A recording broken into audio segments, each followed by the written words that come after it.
He was a folklorist, and here at Berea College, in the special collections, there's the Southern Appalachian Archives, and there is the Leonard Roberts collection, which is not just a very large collection of folk tales for the state of Kentucky, but it is one of the largest collections of those kinds of stories in our entire country.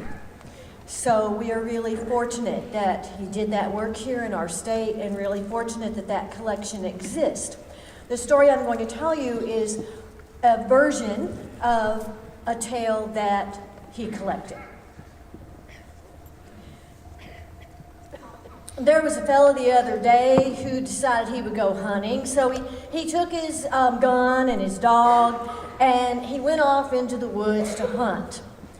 And it wasn't too long before he saw a possum, and he thought, exactly what I need, I will get that possum. But before he could take aim and shoot that possum dove just right into a rhododendron thicket, and you know how those rhododendron thickets are. I mean, the dog could get in there, but he had to work his way all around, and finally, by the time he got on the other side of the big old rhododendron thicket, well, he got over there just in time to see that possum head off into a hollow log.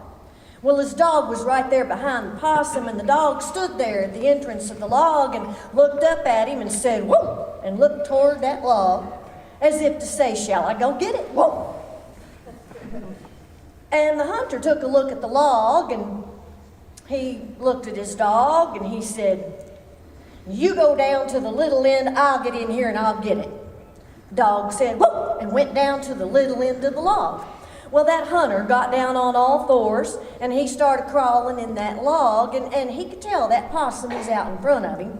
And then the log got a little bit smaller, and he had to get kind of on his elbows, but he kept moving. He was making progress through that log, and he could tell he was gaining on the possum. The scurrying was getting louder and louder. He was gaining on it, and he reached up to grab it, and he got a hold of its tail for a moment, but that possum, it just slipped that tail right out of his hands, and so he started inching himself along. He said, "You're not going to get away from me, you possum," and he was inching along, and he reached up and he grabbed that possum's tail, and that time he had it tight. And that was when he realized he was stuck. And he thought, I am in trouble. You know, my wife always told me not to go hunting by myself, and I always told her hunting by myself was the safest way to make sure I didn't get shot. But now I am stuck.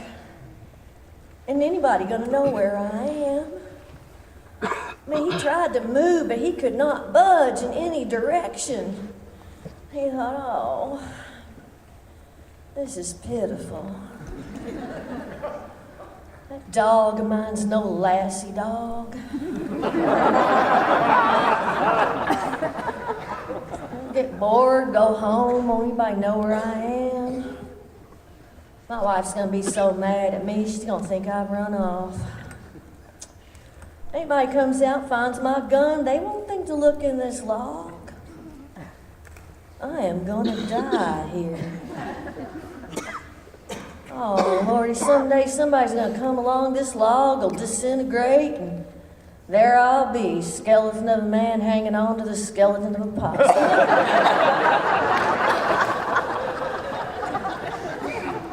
That is just pathetic. And then he got to thinking about all the different things that he had done in his life. And then he remembered how he had voted in the last presidential election. And that memory made him feel so small, he just stood up and walked right out.